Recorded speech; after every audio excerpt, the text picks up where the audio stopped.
Alors bonjour à tous, on continue notre exploration de la démonstration par récurrence. On a vu en première vidéo une explication globale de la démonstration.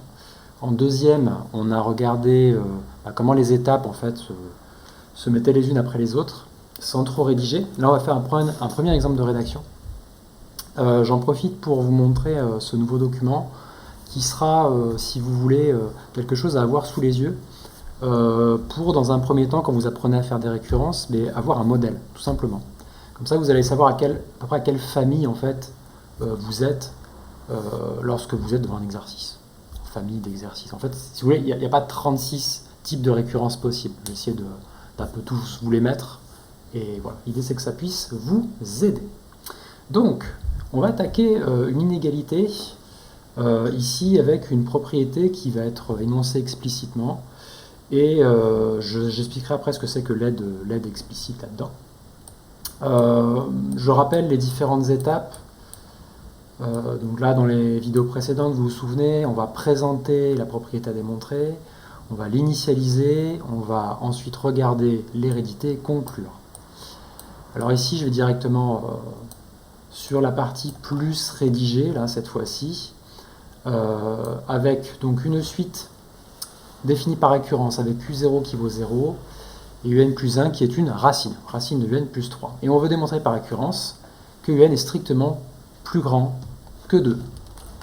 Alors, ici, la propriété, puisque la première chose à faire, c'est d'énoncer la propriété à démontrer, en fait, elle est explicite au sens où elle est déjà notée de manière symbolique. C'est-à-dire qu'on ne cherche pas il n'est pas noté quelque chose avec des mots. C'est pas une phrase, c'est UN strictement supérieur à 2. Mathématiquement, ça nous convient très bien. Donc du coup, vous notez immédiatement ici soit Pn la propriété définie pour n appartenant à grand N par donc Pn UN strictement supérieur à moins 2. Oui, j'étais en train de bugger, c'est parce que j'ai marqué pour n appartenant à grand N parce qu'au préalable, j'ai jeté un petit coup d'œil au premier terme et en fait, il est de rang 0. Voilà pourquoi j'ai mis pour n appartenant à grand N. Si ça avait été de rang 1, ça aurait été pour n appartenant à n étoile, ou alors pour n supérieur ou égal à 1. Maintenant qu'on a énoncé explicitement la propriété qu'on cherchait à démontrer, nous allons initialiser. Montrons que la propriété Pn est initialisée au rang, ici en l'occurrence n égale 0, c'est ce qu'on vient de dire. But du jeu, vérifier que cette propriété est vraie pour n égale 0. Donc, comme pour n égale 0, on a quoi? Alors il y a d'une part, d'autre part, normalement s'il y a des choses à remplacer dans chacune des deux parties, eh bien en fait, j'entends le n en fait à remplacer, ici par 0. Bon, là il s'avère que d'une part, ce sera pour la partie de gauche, en fait on a U0 qui vaut 0, en fait c'est d'après l'énoncé. Le d'autre part, normalement il est réservé en fait au remplacement du n par 0, mais dans l'autre membre. Et ensuite, l'idée d'une part et d'autre part, c'est de s'apercevoir que les deux satisfont bien finalement l'équation, l'inéquation qu'on cherche à démontrer. Donc s'il n'y a pas vraiment d'autre part, en fait, on s'aperçoit que notre 0, il est bien plus grand que moins 2. Donc ça veut dire que P0 est vérifié. On peut l'utiliser comme ça. Continuons avec la partie hérédité. J'ai rappelé simplement ici l'énoncé pour qu'on l'ait sous les yeux, d'accord ? Donc, souvenez-vous, on va partir du principe que notre propriété est vraie à un rang n ou k fixé. Je dis n ou k pour rappel parce que certains d'entre vous vont traiter la partie hérédité avec des n, d'autres avec des k. Donc chacun adapté à ce qu'on vous a proposé en cours. Donc la première chose à dire, c'est qu'on va montrer que la propriété Pn est héréditaire à partir du rang 0 qu'on a validé avant. On va énoncer l'hypothèse de récurrence, c'est-à-dire qu'on va partir du principe que la propriété à démontrer est vraie, là tout de suite. Donc supposons que pour un entier n plus grand ou égal à 0, il soit vérifié, explicitez-le, c'est-à-dire que un est supérieur à moins 2. Pas violent, hein, d'accord ? Dans la foulée, vous allez annoncer à votre correcteur que vous allez montrer que cette propriété est vraie au rang suivant.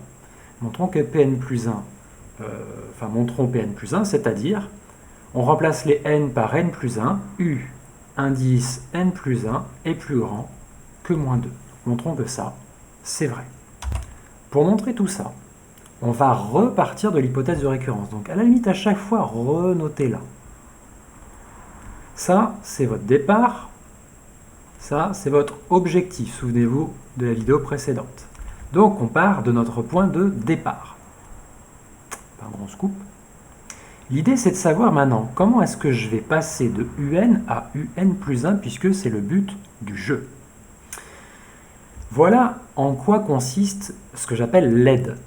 L'aide, c'est quelque chose qui va figurer dans votre énoncé, donc que vous pouvez considérer tout le temps comme vrai, et qui va vous aider, du coup, à passer de UN à UN plus 1. C'est-à-dire que ça va être une suite d'instructions à suivre pour passer de UN à UN plus 1. Ici, l'aide, elle est explicite, ça veut dire qu'elle est présente. Autrement dit, on pourrait très bien dire, ce que je cherche là, mon objectif, pour développer un petit peu, c'est qui UN plus 1 ? En vrai, c'est racine de UN plus 3, qui doit être strictement supérieur à moins 2. Donc ici, en gros, on vous donne la recette pour passer de UN à UN plus 1. Ben, qu'est-ce qu'on va faire? À partir de UN, on va ajouter 3, et on va appliquer la fonction racine. Donc du coup, on y va. Ça va nous donner d'abord plus 3 de chaque côté, c'est une équation. Donc je suis obligé de le faire des deux côtés. On note résultat intermédiaire, donc UN plus 3, supérieur à moins 2 plus 3, ça fait 1. Et ensuite, on va appliquer la racine. Alors regardez comment ça se passe. J'ai la prétention d'appliquer une fonction à une inégalité. Bon, je vais l'écrire déjà. C'est censé me faire racine de UN plus 3 et racine de 1. Et là, hop. Attendez avant de mettre votre supérieur. N'oubliez pas que lorsque vous appliquez une fonction, eh bien, elle peut très bien être croissante ou décroissante dans la vraie vie, à la base. Donc c'est pas quelque chose qu'on ajoute comme ça à la volée. On réfléchit 2 secondes et on se demande si sur l'intervalle d'étude, on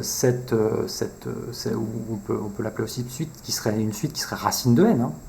Cette suite, par exemple, racine de n, est-ce qu'elle serait croissante? Donc la fonction racine de n, la suite racine de n suit la fonction racine de n, en fin de compte. Et du coup, elle est croissante, strictement croissante. Du coup, on va le dire, ça, c'est effectivement strictement supérieur, ça reste supérieur, on dit que ça conserve l'ordre, car on va mettre que racine de n, elle est croissante sur n, en fait. Et du coup, qui c'est ça? Racine de n plus 3, c'est un plus 1. Plus grande que racine de 1, qui fait 1? Ah, qui fait 1? Ah, mais c'est pas ce que je veux, moi. Moi, ce que je veux, c'est moins 2. Et vous dites, mince, je suis tout près du but, et on va pas craquer avant la fin, quand même. Mais après, vous vous dites, en même temps, ce qui m'arrangerait bien, ce serait de rajouter ça. Regardez à côté du 1, je rajoute moins 2. Ça vous choque? Est-ce que 1 c'est plus grand que moins 2? Bah ouais. Là c'est évident. C'est évident. Donc oui, votre objectif est atteint. Je précise, là c'est évident.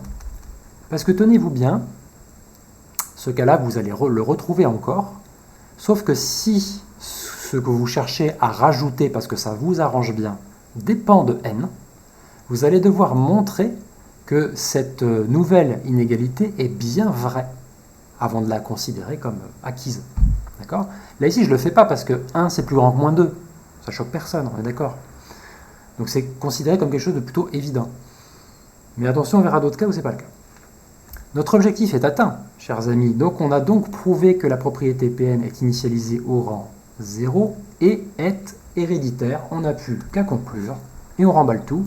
Du principe de raisonnement par récurrence, on déduit que pour tout n supérieur ou égal à 0, oui c'est ça, 0, Pn est vérifié. C'est-à-dire que pour tout n supérieur à 0, eh bien on a un plus grand que moins 2. Ça peut faire un peu répétitif, mais si vous voulez, c'est comme un résultat dont vous allez vous servir tout de suite après.